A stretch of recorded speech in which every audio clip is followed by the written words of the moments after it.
पाकीज़ तरज़ अर्श समा जन्नत अफ़लाक आराम गही पाक रसूले अरबी आराम गही पाक रसूले अरबी आगस्त कदम पस्त नजर पस्त सदा हो आगस्त कदम पस्त नजर पस्त सदा हो खाबीद यगा रूह रसूल अरबी खाबीद यहा रूह रसूल अरबी ला इलाहा इल्लल्लाह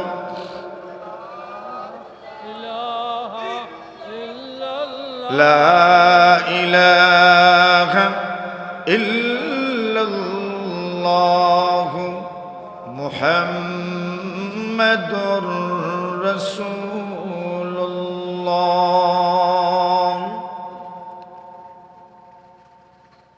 বাংলাদেশের ঐতিহ্যবাহী দ্বীনি বিদ্যাপীঠ জামিয়া আরবিয়া ইসলামিয়া দারুল কুরআন দয়ামিরের অধ্যক্ষার সালানা জলসার সম্মানিত সভাপতি মুআজ্জাজ মুকাররম হযরত উলামায়ে কেরাম, সর্বস্তরের দিন ধরদি ধর্মপ্রাণ মুসলমান ভাইয়েরা, পর্দানিশীন অত্যন্ত শ্রদ্ধেয় সম্মানিত মা ও বোনেরা, আল্লাহ পাক রব্বুল আলামিনের অসংখ্য অগণিত শুকর যে রব্বুল আলামিন এক প্রাচীনতম দ্বীনি প্রতিষ্ঠানের বার্ষিক মাহফিলে আমাদেরকে কিছু সময় অতিবাহিত করার তৌফিক দান করেছেন। এই জন্য আমরা শুকরিয়া জ্ঞাপন করছি, আলহামদুলিল্লাহ। জামিয়ার স্বনামধন্য মুহতামিম শাইখুল হাদিস সাহেব হাফিজাকুমুল্লাহ অত্যন্ত ধৈর্যের সাথে মাদ্রাসার হিতাকাঙ্ক্ষী শুভাকাঙ্ক্ষী তাদের প্রেরিত অনুদানের পরিমাণ নাম সহ আপনাদের সামনে তুলে ধরেছেন। একটা প্রতিষ্ঠান যারা পরিচালনা করেন তারা জানেন কি পরিমাণ প্রেশার মাথায় নিয়ে চলতে। একটা মাদ্রাসার বার্ষিক সম্মেলন মানে অনেক কিছু। দীর্ঘ এক বছরের অনেক কিছু দৃশ্যমান হয় বার্ষিক সম্মেলনের মাধ্যমে। অত্যন্ত সতর্কতার সাথে যারা মাদ্রাসা পরিচালনা করেন তাদেরকে প্রতিটি কাজ অত্যন্ত সতর্কতার সাথে আঞ্জাম দিতে হবে। এই জন্যই আপনাদের ধৈর্যের পরীক্ষা হয়েছে। এত সময় নিয়ে এতগুলো নাম বলেছেন, এখানে ওনার এই বৃদ্ধ বয়সে কষ্ট কম হয় নাই। এতগুলো নাম উনি বলেছেন, এটা বলা দরকার। আল্লাহ বলছেন ইন তুবদুস সাদাকাত ফানি'মাহি। অনেকের মনে কষ্ট থাকতে পারে, সাদকা যত প্রতিষ্ঠান আছে, যে সকল প্রতিষ্ঠানে দান অনুদানের হিসাব দিতে হয়, এই সমস্ত প্রতিষ্ঠানে সদকা দেখিয়ে দেওয়া সবচেয়ে উত্তম। আল্লাহ নিজেও বলছেন ইন তুবদুস সাদাকাত ফানি'মাহি। তোমরা যদি সদকা দেখিয়ে দাও তবে কতই না উত্তম। কার কথা? আল্লাহর কথা। এরপরে বলছেন যদি গোপনে দেই এটাও তো অত্যন্ত ভালো। ওয়াইন তুখফুহা ওয়া তুতুহাল ফুকারা। যদি গরিবকে দেন তবে গোপনে দিয়ে দিন। এখানে আপনাকে হিসাব দিতে হবে না, গরিব যা পেল তো পেলই আপনার হাতে, আপনিও কাউকে হিসাব দিতে হবে না। কিন্তু কোনো চ্যারিটির সংস্থা অথবা কারো দান অনুদান এনে আপনি ব্যয় করছেন, সেখানে আপনাকে অবশ্যই দেখিয়ে দেওয়া উত্তম। এটা একটা বিশ্বস্ততার ব্যাপার স্যাপার আছে, কিন্তু কই না আপনারা বুঝছেন নি আমার কথা? তবেই তো বিভিন্ন সময় যারা রিলিফ বন্টন করেন, ত্রাণ দেন, মাঝে মধ্যে ফটো সেশন করা লাগে। কেন? যাদের কাছ থেকে আনছেন এরা তো বোঝার দরকার যে সঠিক জায়গা মতো পৌঁছে। বাংলাদেশের মানুষ তো বড় সচেতন, এমন সচেতন আপনি মানুষের কাছ থেকে খুঁজে আনেন, বদনামি হইলে আপনি হন, আমি চেহারা দেখাইতাম না। মানুষই জাতের মাথুর না, আপনার বুঝাইতাম পারছি না মনে হয়। অথচ একজন মানুষ যে মাধ্যম হয়ে টাকাটা আনলো, সে আর একজনের কাছে লজ্জিত হয়ে যাচ্ছে, বিশ্বাস হারিয়ে ফেলছে, এ টাকাটা পৌঁছাইল কিনা। আমরা বাঙালি মানুষ বড় সচেতন, তুমি বদনামি হও, আমার কি, আমার পাইলেই হইল। অথচ যারা এমন স্থানে লাইনে দাঁড়াইতে অনেক লজ্জা বোধ করে, এরা ইউনিয়ন থেকে রিলিফ আনার জন্য 200-300 মানুষের লাইনে দাঁড়ায়। মাথুর নাম না, এই জন্য এটা বোঝার দরকার। মোহতামিম সাহেব, ওনার জিম্মেদারি আছে, অনেকের সাথে যোগাযোগ হয়েছে। আমরাও যেখানে ধৈর্য ধরে বসে আছি, সবার এই ব্যাপারটা ধৈর্যের সাথে, সহনশীলতার সাথে নেয়ার দরকার। কথা বুঝেছেন আপনারা? মাথুর না যে আপনারা বুঝছইনি, আমার মা ঠিক নাই, মাশাআল্লাহ, বুঝলেই হইছে। মেরে মুহতারাম হাজিরিন, রাত তো অনেক, এখন তো তাহাজ্জুদের সময় হয়ে যাচ্ছে আস্তে আস্তে, কথা লম্বা হবে না। আমার পরবর্তী অতিথি যারা আছেন অত্যন্ত গুরুত্বপূর্ণ আলোচনা করেন। সারা বাংলাদেশ এমন অতিথিরা আসছেন, বয়ান করবে। আমি সংক্ষেপে কয়েকটা কথা আপনাদের সামনে উপস্থাপন করতে চাই। রাসূল আকরাম সাল্লাল্লাহু আলাইহি ওয়াসাল্লাম যখন মদিনাতুল মুনাওয়ারা আসলেন, আব্দুল্লাহ ইবনে সালাম রাদিয়াল্লাহু তাআলা আনহু বলেন, আল্লাহ রাসূল যখন মদিনায় এসেছেন, রাসূলকে দেখার জন্য, মুহাম্মদুর রাসূলের চেহারা দেখার জন্য ধর্ম বর্ণ নির্বিশেষে সব মানুষ এক স্থানে জমায়েত হয়েছে। উদ্দেশ্য একটাই, মুহাম্মদুর রাসূলকে দেখবেন। মুহাম্মদুর রাসূল সাল্লাল্লাহু আলাইহি ওয়াসাল্লাম ছিলেন তো এমন এক মহামানব, যাকে দেখার জন্য সবার মনে আগ্রহ জাগত। কাফেররাও রাসূলকে দেখতে চাইত, ইহুদিরাও রাসূলকে দেখতে চাইত, গোলামরাও রাসূলকে দেখতে চাইত। আর শুধু দেখতেই চাইতো না, যেটার বিরোধিতা করত, এটার তিলাওয়াত শোনার জন্য তারা সবাই খুব গোপনে গোপনে চেষ্টা করত।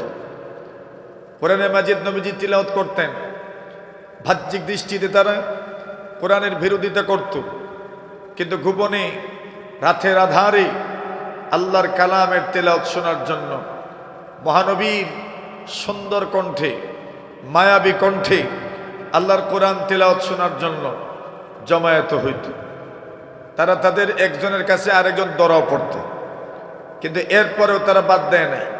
কেন? কোরআনের মধ্যে এমন এক লজ্জাত, মজা, স্বাদ আর কাশিস, আকর্ষণ আছে, যেটা যে কোনো কাউকেই টানতে পারে, ঠিক না? আল্লাহ বলছেন, যারা অস্বীকার করে এরাও জানে কোরআন সত্য, এরপরেও মানে না। শুধু কেন মানে না? তার ক্ষমতা চলে যাবে বলে। এই দুনিয়াতে কত মানুষ কত কিছুই জানে, কিন্তু মানতে চায় না। কেন? ক্ষমতার দম্ভে, ক্ষমতার অহমিকায়, ঠিক না? আল্লাহ বলছেন, এরাও এমন ছিল। ওয়াজাহাদু বিহা ওয়াস্তাইকানাতহা আনফুসুহুম যুলমান ওয়া উলুওয়া। মুখ দিয়ে তো তারা অস্বীকার করত। ওয়াস্তাইকানাতহা আনফুসুহুম, তাদের দিল বিশ্বাস করত মুহাম্মদ যা বলছেন, যা নিয়ে এসেছেন, সূর্য যেমন সত্য, দিন রাত যেমন সত্য, মুহাম্মদের আনিত দিন ও ধর্ম, পথ ও পন্থা পুরোটাই 100 সত্য, তারাও বিশ্বাস করত, কিন্তু মানত না, মুখ দিয়ে অস্বীকার করত। কেন? যুলমান ওয়া উলুওয়া, অযাচিতভাবে, অন্যায়ভাবে, শুধু সমাজে বড় সাজার জন্য। মুহাম্মদকে মানলে নেতৃত্ব অন্যের হাতে চলে গেল, কিন্তু যাকে আল্লাহ দুনিয়াতে নেতৃত্ব দেওয়ার জন্যই প্রেরণ করেছেন, শত চেষ্টা করলেও নেতৃত্ব ওনার হাত থেকে কেউ ছিনিয়ে নিতে পারবে না, ঠিক না? নেতৃত্ব আসবেই। এই জন্যই রাসূল আকরাম সাল্লাল্লাহু আলাইহি ওয়াসাল্লাম মক্কা থেকে মদিনা আসলেন, নেতৃত্ব হাতে নিয়েই এসেছিলেন। যেখানে রসুলের জন্ম, সেখানে ইসলাম দুর্বল ছিল, কিন্তু মদিনা রসুলের জন্মস্থান নয়, মদিনার মানুষজন রসুলের গোষ্ঠীরও নয়, রসুলের খানদানেরও নয়, রসুলের গোত্রেরও নয়, কিন্তু এরপরেও মদিনাতুল মুনাওয়ারায় ইসলাম চির নেতৃত্বের আসনে। আল্লাহ রসুল সাল্লাল্লাহু আলাইহি ওয়াসাল্লাম আউস এবং খাজরাজদের মধ্যকার দীর্ঘদিন থেকে অব্যাহত এই দীর্ঘদিনের লড়াই, এই লড়াইয়ের সমাধান সমঝোতার জন্য রসুল এসেছিলেন। রসুল মদিনায় এসেছেনই একজন সালিশ হিসাবে, ফয়সল হিসাবে, সমাধানকারী হিসাবে। নেতৃত্ব নবীজির হাতেই ছিল। ওই সময় আরবের মানুষ, আউস এবং খাজরাজ গোত্র, ইহুদিরা বিভিন্ন গোত্রের সাথে সম্পর্ক রাখত। আর বর্তমান দুনিয়াতে যেমন ইহুদি খ্রিস্টানরা এক নীতিতে চলে, সে নীতি হলো বিভক্ত করো আর শাসন করো। কি করো? বিভক্ত করো আর শাসন করো। দুনিয়াতে যখনই যেথাই মুসলিমরা হক্কানি রব্বানি উলামায়ে কেরাম এক হতে চান, সেখানেই ইহুদি খ্রিস্টানরা ভাগ বসায়, যাতে করে কোনোভাবেই এক না হতে পারে। 11 শতাব্দী থেকে শুরু করে ধারাবাহিক মুসলিম বিশ্ব যেন ঐক্যবদ্ধ প্ল্যাটফর্মে দাঁড়াতে না পারে, এজন্য তারা million, billion, trillion euro, pound ব্যয় করেছে, যাতে মুসলিমরা এক না হতে পারে। এরা জানে মুসলমানরা যদি এক হয়ে যান, পৃথিবীর নেতৃত্ব আর ইহুদি খ্রিস্টানদের হাতে থাকবে না। এটা জানে তারা ভালো করে, এজন্য এদেরকে বিভক্ত করো। তাদের একটাই স্লোগান, মুসলমানদেরকে বিভক্ত করো আর শাসন করো, বিভক্ত করো, শাসন। এটা শুধু এদের না, গ্রামগঞ্জেও আছে, বিভক্ত করো আর শাসন করো। মাথুর না, বিভক্ত করো আর শাসন করো। এরাও আউস এবং খাজরাজদেরকে বিভক্ত করে রেখেছে, বিভক্ত করত, শাসন করত, অস্ত্র বিক্রি করত। বর্তমান দুনিয়াতেও নিরীহ উন্নয়নশীল রাষ্ট্র, অনুন্নত রাষ্ট্র যতগুলো আছে, এদের মধ্যে দাঙ্গা লাগায় রাখে মোড়ল ঝাড়া। উদ্দেশ্য একটাই, বিভক্ত করো আর শাসন করো, বিভক্ত করো আর শাসন করো। সাথে সাথে আর একটা যুগ হয়েছে, অস্ত্র বিক্রি করো। কি করো? অস্ত্র বিক্রি করো। বর্তমান সমাজ তো এরকমই, পুরো দুনিয়া তো এটাই, পুরো দুনিয়ার চিত্র এরকমই। বিভক্ত করো, শাসন করো, মুসলমানদেরকে বিভক্ত করো, শাসন করো। এখন দেখবেন সব দুনিয়াতেই মুসলমানদের মধ্যে বিভক্তি আছে। কেন? এর পিছনে হাজার হাজার, বিলিয়ন, ট্রিলিয়ন ইউরো, পাউন্ড ব্যয় হচ্ছে, ডলার ব্যয় হচ্ছে শুধু মুসলমানদেরকে বিভক্ত করার জন্য। কিন্তু সবিশেষ আউস এবং খাজরাজ চিন্তা করলেন, আমাদেরকে একটা পথ নিতে হবে। মুহাম্মদুর রাসূলকে দাওয়াত করে বসলেন। রসুল মদিনা আসলেন, আসার পরে এদের মধ্যে সমঝোতা হলো। আল্লাহ নবীজি শুধু এদের মধ্যেই দিন প্রচারের জন্য তো আসেননি, ইহুদিদেরকেও ইসলামের দাওয়াত দিলেন। নবীজি টার্গেট নিয়ে কাজ করলেন। নবীজি বলতেন, যদি ইহুদিদের 10 জন মানুষ আমার উপর ঈমান আনে, গোটা ইহুদি সম্প্রদায় মুসলমান হয়ে যাবে। এর মধ্যে একজন ছিলেন আব্দুল্লাহ ইবনে সালাম রাদিয়াল্লাহু তাআলা।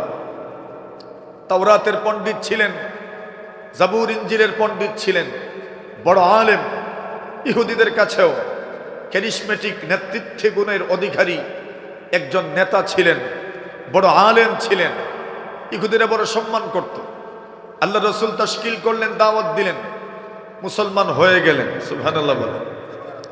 মুসলমান হওয়ার আগে আব্দুল্লাহ ইবনে সালাম বলছেন, আল্লাহ রসুল যখন প্রথম মদিনা এসেছিলেন, অন্যান্য লোকজন যেমন রসুলকে দেখার জন্য জমায়েত হয়েছিল, এদের মধ্যে আমিও ছিলাম। আমার উদ্দেশ্য ছিল রসুলকে দেখব, নবীজির গুণ, নবীজির চেহারা কেমন হবে, নবীজির কথাবার্তা কেমন হবে, নবীজির চুল কেমন হবে, নবীজির দাড়ি কেমন হবে, নবীজির মোচ কেমন হবে, নবীজির নাক কেমন হবে, নবীজির কান কেমন হবে, নবীজির হাত কেমন হবে, আঙ্গুল কেমন হবে, কি পরিমাণ লম্বা হবেন, শরীরের স্বাস্থ্য কেমন হবে, সম্পূর্ণটার বিবরণ আল্লাহ তাওরাতের মধ্যে নাজিল করেছে। আর উনি তো তাওরাতের বড় পণ্ডিত। তাওরাতের মধ্যে নবীর কি কি গুণ আছে উনি জানেন। ওনার মনে হলো চলো মুহাম্মদকে দেখে আসলাম, এবং মুহাম্মদ সত্যি তাওরাতে বর্ণিত ওই গুণে গুণান্বিত কিনা, যত সব গুণ তাওরাতের মধ্যে বর্ণিত আছে এই সমস্ত গুণ ওনার মধ্যে পাওয়া যায় কিনা সেটাও দেখে আসব, এবং উনি কেমন মানুষ সেটা বুঝে আসব। আল্লাহ তাআলা ওনাকেও নিয়ে আসলেন। আব্দুল্লাহ ইবনে সালাম বলেন, মুহাম্মদুর রাসূলের চেহারাটা যখন আমি দেখেছি, চেহারাটা দেখা মাত্রই মনে হয়েছে এই চেহারা কোনো মিথ্যাবাদীর চেহারা হতে পারে না। আমি চেহারার দিকে তাকাইলাম, তাকানোর পরে মনে হলো সত্যি এই চেহারা সত্যবাদীর চেহারা, এই চেহারা কোনো মিথ্যাবাদীর চেহারা হতে পারে না, ইনি আল্লাহর রসুল হবেন। আব্দুল্লাহ ইবনে সালাম বলেন, এত সুন্দর চেহারার মানুষ আমি তো শুধু বর্ণনা পড়েছি, আমি তো শুধু কিতাবি ইলম অর্জন করেছি উনি এমন হবেন, কিন্তু এই মানুষটা আসলেই বাস্তবিক এত সুন্দর হবেন। উনি বলছেন, জীবনে কত সুন্দর মানুষ দেখেছি, কিন্তু মুহাম্মদুর রাসূলুল্লাহর মতো সুন্দর মানুষ আমি জীবনেও দেখি নাই। এত সুন্দর মানুষ, ওনার চেহারাটা আমার চোখের সামনে ভেসে উঠল। আল্লাহর বান্দা বলছেন, শুধু চেহারাটাই চোখের সামনে ভেসে উঠেনি, আমার কাছে মনে হয়েছে আমার হৃদয়ে রাজ্যে যেন ইমানের মশালও জ্বলে গেছে। আমি আস্তে আস্তে ইমানের খুব নিকটবর্তী হতে লাগলাম। মন চাচ্ছিল তাৎক্ষণিক মুসলমান হয়ে যায়, কিন্তু ভাবলাম একটু পরীক্ষা নিরীক্ষা করে নেওয়ার দরকার, একটু পরীক্ষা নিরীক্ষা করে নেওয়া দরকার। পরীক্ষা করব কিভাবে? ভাবলাম এসেছেন যেহেতু নতুন দেশে, নতুন অঞ্চলে, বক্তব্য তো দিবেন, একটা কথা তো বলবেন, তো কথার মাধ্যমেই চেনা যাবে মানুষ কেমন, কি চান, মিশন কি, ভীষণ কি। বুঝবেন কিসের মাধ্যমে? কথার মাধ্যমে। বক্তব্য দিলেই তো বোঝা যাবে ওনার উদ্দেশ্য কি, মিশন কি আর ভীষণ কি, বক্তব্যের মাধ্যমেই তো বুঝতে পারবেন। ওই যুগের মানুষ বড় সচেতন ছিল। আমরা তো বলি জাহিলিয়াতের জামানা, শুধু মানে বর্বরতার যুগ, অজ্ঞতার যুগ। এরা শুধু অজ্ঞই ছিল না, অনেক জ্ঞানী গুণী মানুষও ছিল। অজ্ঞ কেন বলা হতো? শুধু আল্লাহ চিনত না, এজন্যই অজ্ঞ বলা হতো। যারা আল্লাহ চিনে না, যারা আল্লাহ চিনে না, যারা আল্লাহ মানে না, যারা নাস্তিক, এরা জ্ঞানী নয়, এরা জ্ঞান পাপী। এরা জ্ঞান পাপী। যত বড় জ্ঞানী হোক, যে আল্লাহ চিনতে পারলো না, ওই ব্যক্তির জ্ঞানই আর কি। ওই ব্যক্তির জ্ঞান বলতে তো আসলে জ্ঞান না। যেই মানুষের জ্ঞান তাকে আল্লাহ চিনতে বাধা দেয়, আল্লাহকে চিনতে দেয় না, আল্লাহকে জানতে দেয় না, এই মানুষ আসলে জ্ঞানী নয়। এই মানুষ চরম পর্যায়ের গণ্ডমূর্খ। কেন? আল্লাহ চিনে না। এই যুগের মানুষ এত জাহিল ছিল, পাথরের পূজা করত। শুধু পাথরের পূজাই করত না, রাস্তা দিয়ে সফরে যখন বের হতো তখন তাদের ক্ষুধারে ভ্যাকেটের ভিতরে ঢুকে লইয়া যেত। ক্ষুধা কত বড়, পাথরের কত বড় হয়। এটা পাথর পকেটের ভিতরে ঢোকানো তো কোনো ব্যাপার না। তারা চিন্তা করতো রাস্তায় যদি ইবাদতের প্রয়োজন পড়ে তো ক্ষুধা পাবো কিনা, কোথায় ক্ষুধা খুঁজে পাবো। এজন্য তারা পাথর পকেটের ভিতরে ঢুকায় রাখতো। আর যখন দেখতো ওই পাথরের চেয়ে সুন্দর আরেকটা পাথর দেখা যায়, তখন তারা এই ক্ষুধাকে গুড বাই বলতো, আপনার শেষ, ডেট শেষ। ক্ষুধার ক্ষুধাইও তাদের মেহেরবানির উপর ছিল।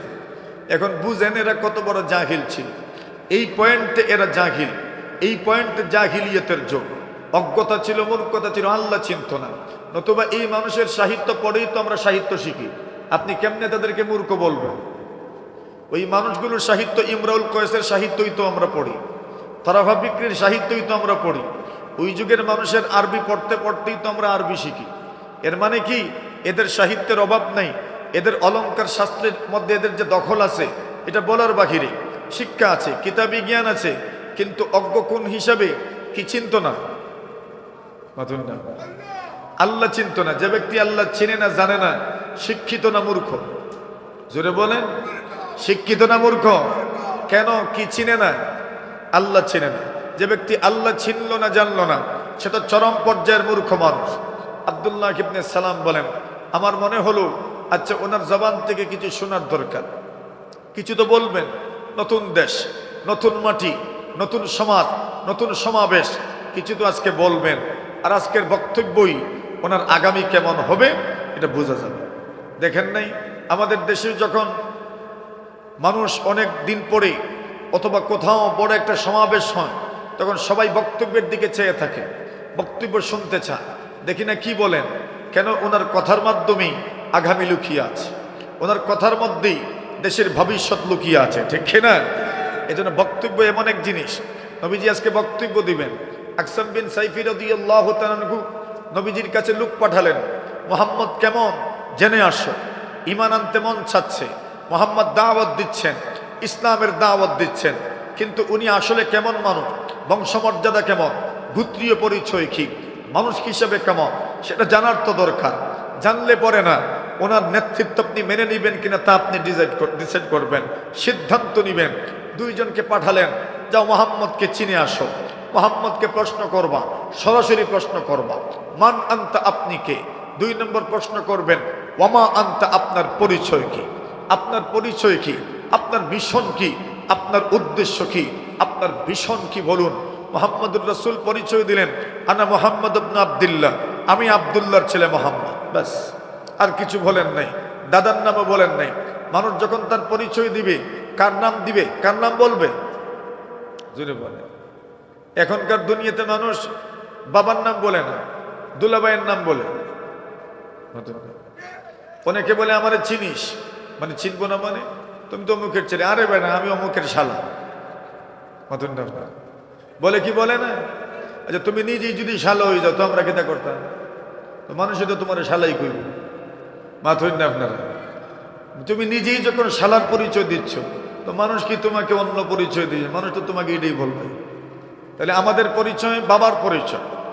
মুহাম্মদুর রাসূল পরিচয় দিলেন, আনা মুহাম্মদ ইবনে আব্দুল্লাহ, আমি আব্দুল্লাহর ছেলে মোহাম্মদ। দাদার নামটাও বলেন নাই, দাদা তো আব্দুল মুত্তালিব ছিলেন, কত বড় নেতা, পুরো আরবের নেতা। দাদার নামও বলেন নাই, শুধু বলছেন না মুহাম্মদ ইবনে আব্দুল্লাহ, আব্দুল্লাহর ছেলে মোহাম্মদ। জি। দ্বিতীয় প্রশ্ন, ওয়ামা আনতা, আপনার মিশন কি? নবীজি বলছেন, আমি তো এক আল্লাহর দিকে মানুষকে দাওয়াত দিচ্ছি, মুসলমান হয়ে যাও, এটাই আমার দাওয়াত। আল্লাহ আপনার কাছে ওয়াহির মাধ্যমে কি পাঠান? নবীজি তিলাওয়াত করলেন, ইন্নাল্লাহা ইয়া'মুরু বিল আদলি ওয়াল ইহসানি ওয়া ইতাইযিল কুরবা ওয়া ইয়ানহা আনিল ফাহশাই ওয়াল মুনকারি ওয়াল বাগই ইয়া'যুকুম লাআল্লাকুম তাযাক্কারুন। সবারই তো মুখস্থ আছে, জুমার খুতবায় তো শুনুনি। এটা শোনার সাথে সাথেই আস্তে আস্তে কোমর সুজো। এটা শোনার সাথে সাথেই আস্তে আস্তে কি হয়? কোমর সুজো, মানে দাঁড়িয়ে যেতেছেন। সবাই বুঝে যে আমরা, সবাই বুঝাইতেছে, আমরা জানি এটা। এখন আর ইমাম সাহেব খুতবায় দাঁড়িয়ে যাবে, শেষ খুতবা, নামাজে দাঁড়াবে না। আল্লাহ রাসূল তিলাওয়াত করলেন, ওনারা বলেন আ'ইদ আলাইনা মিরারা, আরো কয়েকবার বলেন যেন মুখস্থ হয়ে যায়। নবীজি আরো কয়েকবার তিলাওয়াত করলেন, মুখস্থ হয়ে গেল। গেলেন আকসাম বিন সাইফের কাছে, জিজ্ঞাসা করেছ? বলে জি। কি পরিচয় দিয়েছেন? মুহাম্মদ ইবনে আব্দুল্লাহ, আব্দুল্লাহর ছেলে মোহাম্মদ। আচ্ছা, আর কিছু জানো নাই? বংশমর্যাদা কেমন?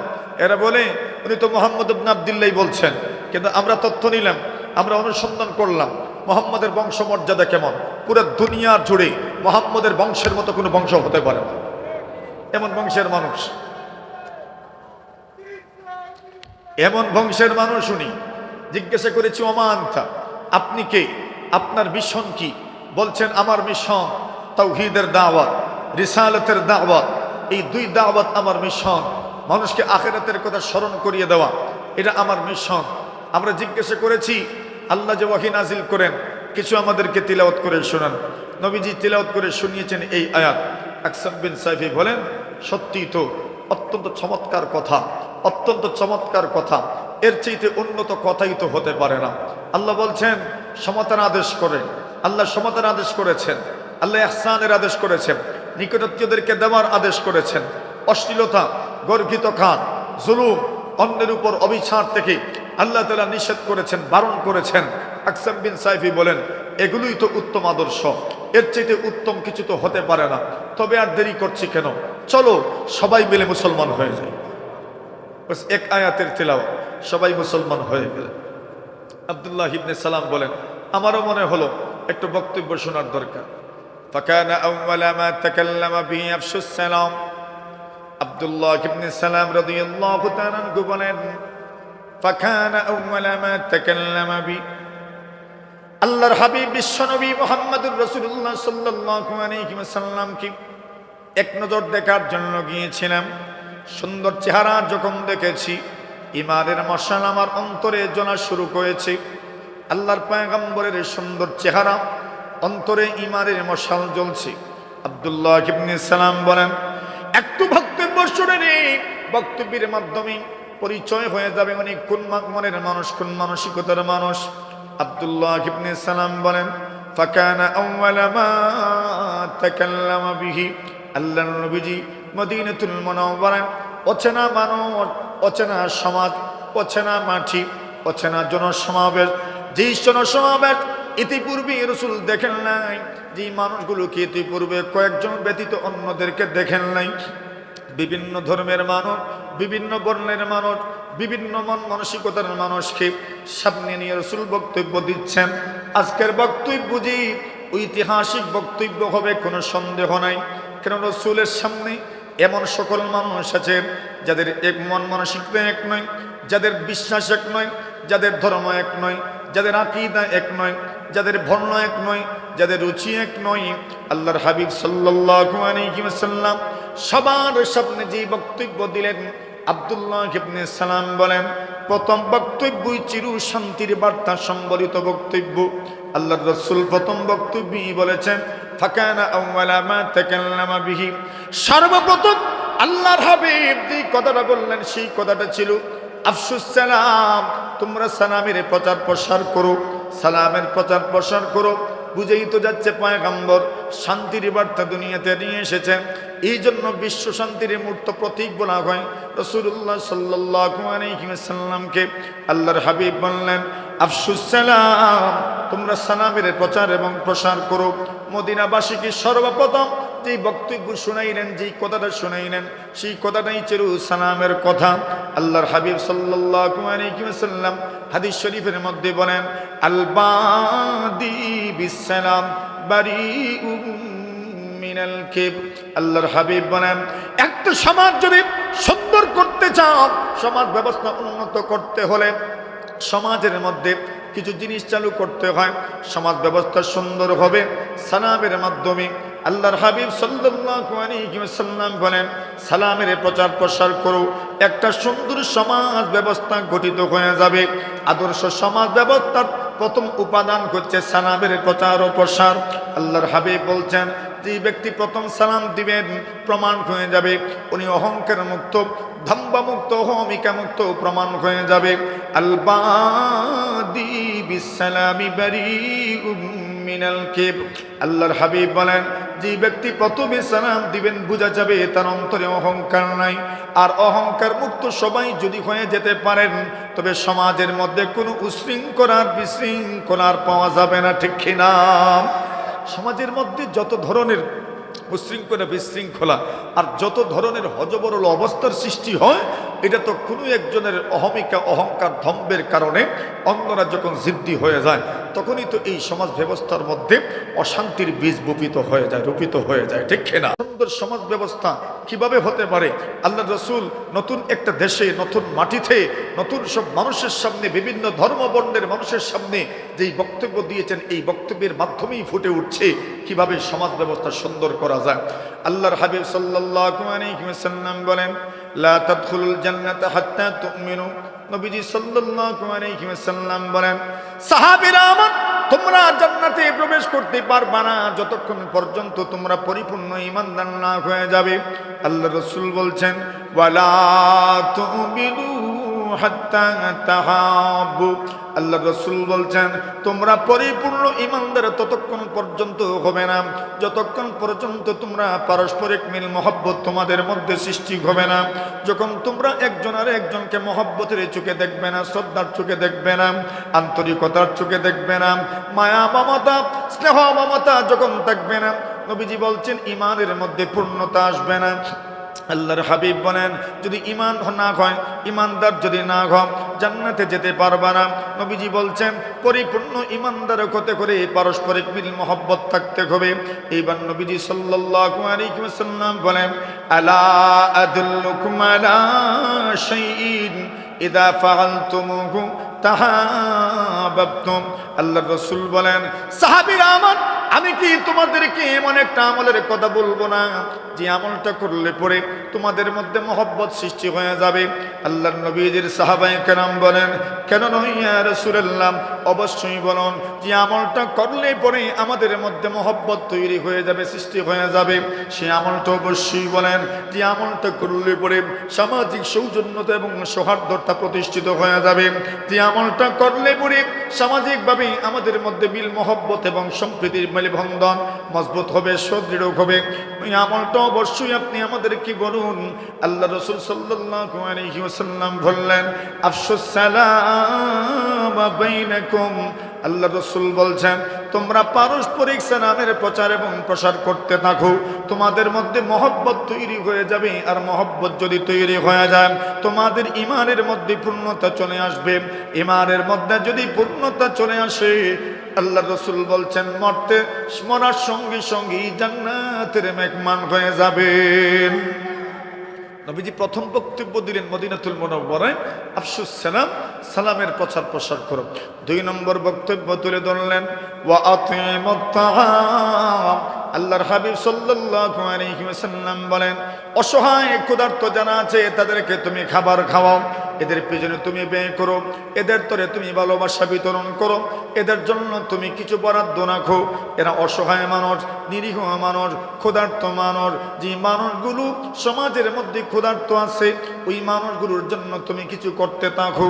আল্লাহর হাবিব বলছেন তুমি যদি ওই সমাজের ক্ষুধার্ত মানুষগুলোর জন্য কিছু করতে পারো, রাসূলুল্লাহ সাল্লাল্লাহু আলাইহি ওয়াসাল্লাম হাদিস শরীফের মধ্যে বলেন আন আবি সাঈদ আল-খুদরি রাদিয়াল্লাহু তাআলা আনহু قال قال رسول الله صلى الله عليه وسلم। নবীজি সাল্লাল্লাহু আলাইহি ওয়াসাল্লাম বলেন এই পৃথিবীর কোন মুমিন মুসলমান আইয়ুমা মুমিনিন আতআমা মুমিনান আলা জুইন আতআমাহুল্লাহু বিন সিমারিল জান্নাহ। আল্লাহর হাবিব বলেন কোন একজন মুমিন যদি এই পৃথিবীর কোন মুমিন অথবা যে কোনো ধর্মের যে কোনো বর্ণের কোনো একজন ক্ষুধার্ত মানুষকে যদি সামান্য পরিমাণ খাবার খাওয়াইতে পারেন, ওই লোকটা ক্ষুধার্ত মানুষ, তার ধর্মীয় পরিচয়, তার বর্ণীয় পরিচয়, গোত্রীয় পরিচয় কোনো কিছুই সে সামনে রাখলো না। শুধু একজন মানুষ হওয়ার কারণে, মানবিকতার কারণে, মানুষত্বের কারণে আল্লাহর বান্দা তার জন্য কিছু ভালোবাসা ভিলাইল। আল্লাহর হাবিব বলছেন তুমি যদি কোনো ক্ষুধার্ত মানুষের ক্ষুধার যন্ত্রণায় চটপট করছে এমন কোন মানুষকে যদি সামান্য পরিমাণ খাবার খাওয়াইতে পারো, দিতে পারো, আল্লাহর হাবিব বলছেন আতআমাহুল্লাহু মিন সিমারিল জান্নাহ। আল্লাহর নবীজি বলেন তোমার জন্য আল্লাহ পরওয়ারদিগারে আলম জান্নাতের মেহমানদারি প্রস্তুত করে রেখেছেন। আল্লাহ তোমার জন্য জান্নাতের ফল দিয়ে তোমাকে মেহমানদারি করাবেন। যদি আপনি কোনো ক্ষুধার্ত মানুষের তরে আপনার ভালোবাসা বিতরণ করতে পারেন, আল্লাহর রাসূল বলছেন আল্লাহ আপনার জন্য জান্নাতের ফলের মেহমানদারি প্রস্তুত করে রেখেছেন। সুবহানাল্লাহ। নবী আকরাম সাল্লাল্লাহু আলাইহি ওয়াসাল্লাম বলেন ওয়া আইয়ুমা মুমিনিন সাকা মুমিনান আলা যাবাইন সাকাহুল্লাহু মিনার রাহিকিল মাখতুম। নবী আকরাম সাল্লাল্লাহু আলাইহি ওয়াসাল্লাম বলেন উম্মাহ শুনো এই পৃথিবীর কোন মুমিন অন্য কোন মানুষকে, যে মানুষটা তৃষ্ণার্ত পিপাসিত, আল্লাহর কোন বান্দা বান্দি যদি তৃষ্ণার্ত হয়, পিপাসিত হয়, তার কাছে ভালো পানি নাই, তার কাছে স্বাস্থ্যসম্মত পানির কোনো ব্যবস্থা নাই, আপনি তার জন্য স্বাস্থ্যসম্মত পানির ব্যবস্থা করে দিলেন, অথবা আপনি তাকে সামান্য পরিমাণ পানি পান করালেন। তৃষ্ণার্ত পিপাসিত একজন মানুষ, আপনি তাকে পানি পান করালেন। আল্লাহর হাবিব বলছেন সাকাহুল্লাহু মিনার রাহিকিল মাখতুম, আল্লাহ আপনাকে জান্নাতের ইনটেক বোতল থেকে পানি পান করাবেন। যে বোতল শুধু আপনার জন্যই খোলা হবে, অন্য কাউকে এই বোতল থেকে পানি পান করানো হয় না। সুবহানাল্লাহ। আল্লাহর হাবিব বলছেন ওমান কাসা মুমিনান আলা গুরাম কাসাহুল্লাহু মিন কদারিল জান্নাহ। নবী আকরাম সাল্লাল্লাহু আলাইহি ওয়াসাল্লাম বলেন, কোন মুমিন যদি এই পৃথিবীর কোনো মানুষ, যে ব্যক্তি বস্ত্রহীন, যে ব্যক্তি পোশাকহীন, যার পোশাকের বড় অভাব, যার বস্ত্রের বড় অভাব, যার পরিধের বড় অভাব, যার কাছে পোশাক নাই, যার কাছে বস্ত্র নাই, নবীজি সাল্লাল্লাহু আলাইহি ওয়াসাল্লাম বলেন, আল্লাহর কোন বান্দা বান্দি যদি পোশাকহীন বস্ত্রহীন মানুষকে যদি পোশাক পরিধান করাতে পারে, আল্লাহর হাবিব বলছেন কাসাহুল্লাহু বিন খুবারিল জান্নাহ। নবীজি বলছেন জান্নাতের সবুজ পোশাক আল্লাহ আপনার জন্য বরাদ্দ করে রাখবেন। সুবহানাল্লাহ। জান্নাতের সবুজ পোশাক আল্লাহ আপনার জন্য বরাদ্দ করে রাখবেন। কেন? আপনি একজন বস্ত্রহীন পোশাকহীন মানুষকে পোশাক পরিধান করিয়েছেন। আল্লাহ রাসূল সাল্লাল্লাহু আলাইহি ওয়াসাল্লাম মদিনা যাওয়ার পরে নতুন সমাজ, নতুন মানুষ, বিভিন্ন ধর্ম বর্ণের মানুষ, বিভিন্ন মন মানসিকতা, বিভিন্ন আকীদার মানুষকে সামনে রেখে যেই ঐতিহাসিক বক্তব্য দিয়েছিলেন, সেই বক্তব্যের দ্বিতীয় বিষয়টাই ছিল ও আতঈমুত তাআম, অসহায় ক্ষুধার্ত যারা এদেরকে খাবার খাও। ৩ নম্বর বলছেন এটাতেও আমাদের ঘাটতির কোনো শেষ নেই। নবী আকরাম সাল্লাল্লাহু আলাইহি ওয়াসাল্লাম বলেন, সমাজ যদি সুন্দর করতে চাও, দেশ যদি সুন্দর করতে চাও, পরিবার যদি সুন্দর করতে চাও, আল্লাহর হাবিব বলছেন ওয়াসিলুল আরহাম, আল্লাহ রাসূল বলছেন তোমরা একে অপর যে যার আত্মীয় স্বজন, আত্মীয়তার সম্পর্ক যে আছে, আত্মীয়তার সম্পর্ককে তোমরা জোড়ে রাখো। আল্লাহর হাবিব বলছেন আত্মীয়তার সম্পর্ক যদি জোড়ে রাখতে পারো, এই সমাজটা অটোমেটিক সুন্দর সমাজে রূপান্তরিত হয়ে যাবে। এখন আত্মীয়তার সম্পর্কের ক্ষেত্রে আমাদের অবস্থান কোন পর্যায়ে সবারই তো মোটামুটি জানা আছে। আত্মীয়তার সাথে, আত্মীয়দের সাথে কিভাবে আমাদের সম্পর্কটা যাচ্ছে সবার মোটামুটি জানা আছে। নবীজি বলছেন একটা সুন্দর সমাজ ব্যবস্থার জন্য, একটা সুন্দর সমাজ ব্যবস্থার রূপরেখার মধ্যে এটা অত্যন্ত গুরুত্বপূর্ণ একটা বিষয় যে আত্মীয়দের হক আদায় করা, আত্মীয়দের সাথে সুসম্পর্ক বজায় রাখা, আত্মীয়দের সাথে সুন্দর সম্পর্কের জন্য গুরুত্বারোপ করা, আত্মীয়দের সাথে কিভাবে সুন্দর সম্পর্ক গড়ে তোলা যায় এর জন্য চেষ্টা করা। কিন্তু অত্যন্ত পরিতাপের বিষয় আমাদের সমাজ ব্যবস্থায় আত্মীয়রা বড় অবহেলার পাত্র। ঠিক না বেটি? আত্মীয় স্বজন, যাদের আত্মীয় স্বজন কোনো না কোনোভাবে দুর্বল অথবা কর্মক্ষম, কর্ম করার ক্ষমতা রাখেন না, এদের সাথে আমাদের অনেকের সম্পর্কই এখন নাই। কথা বলেন ঠিক না বেঠিক? আল্লাহর হাবিব বলছেন ওয়াসিলুল আরহাম। এই জন্য রাসূলুল্লাহ সাল্লাল্লাহু আলাইহি ওয়াসাল্লাম হাদিস শরীফের মধ্যে বলেন মান সাররাহু আইয়ুবসাতা লাকুম ফি রিজকিহি আও ইউনসা ফি আসারিহি ফালইয়াসিল রাহিমা। আল্লাহ রাসূল বলছেন কোন মানুষ যদি চায় তার হায়াতের মধ্যে বরকত হবে, তার রিজিকের মধ্যে বরকত হবে, রাসূলুল্লাহ সাল্লাল্লাহু আলাইহি ওয়াসাল্লাম বলেন হায়াত এবং রিজিকের বরকতের জন্য আত্মীয়তার সম্পর্ক জোড়ে রাখো। কেউ যদি আত্মীয়তার সম্পর্ককে জোড়ে রাখতে পারে, আল্লাহ রাসূল বলছেন তার হায়াতের মধ্যে আল্লাহ বরকত দান করেন, আল্লাহ তার রিজিকের মধ্যে বরকত দান করেন।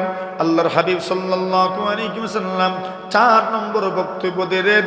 নবীজি সাল্লাল্লাহু আলাইহি ওয়াসাল্লাম বলেন ওয়াসাল্লু বিল-লাইলি ওয়ান-নাসু নিয়াম। আল্লাহ নবী বলছেন যে সময় অন্যান্য মানুষজন ঘুমিয়ে পড়ে, ওই সময় তোমরা মহান আল্লাহর সামনে তাহাজ্জুদের নামাজের জন্য দাঁড়ায় যাও। সুবহান। নবীজি বলছেন শুধু সুন্দর সমাজ ব্যবস্থার জন্য দুনিয়াতে কাজ করলেই হবে না, আল্লাহর সাথে কানেকশনটা, আল্লাহর সাথে সম্পর্কটাকেও মজবুত এবং সুদৃঢ় করতে হয়। সাহাবায়ে কেরামদের গুণ এটাই ছিল হুম বিল-লাইলি রুহবান ওয়া বিন-নাহারি ফুরসান। দিনের বেলা তো কোথার থেকে কোথায় যেতেন, যুদ্ধ করতে করতে ক্লান্ত পরিশ্রান্ত হৃদয়, ক্লান্ত পরিশ্রান্ত বদন শরীর যখন ঘুমের জন্য ছটপট করত, ওই সময়ও তারা মহান রবের সামনে তাহাজ্জুদের নামাজে জায়নামাজে দাঁড়িয়ে সম্পর্ককে মজবুত করতেন, গড়ে তুলতেন। সুবহানাল্লাহ। এই জন্য বলছেন, যদি সমাজ ব্যবস্থা সুন্দর করতে চাও, আদর্শ সমাজের রূপরেখা এগুলো যদি একজন মুমিন মুসলমান তার জীবনের প্রাত্যহিক রুটিনের ভিতরে আমরা নিয়ে আসতে পারি, তাহলে সমাজ ব্যবস্থা সুন্দর হয়ে যাবে ইনশাআল্লাহ। ঠিক না?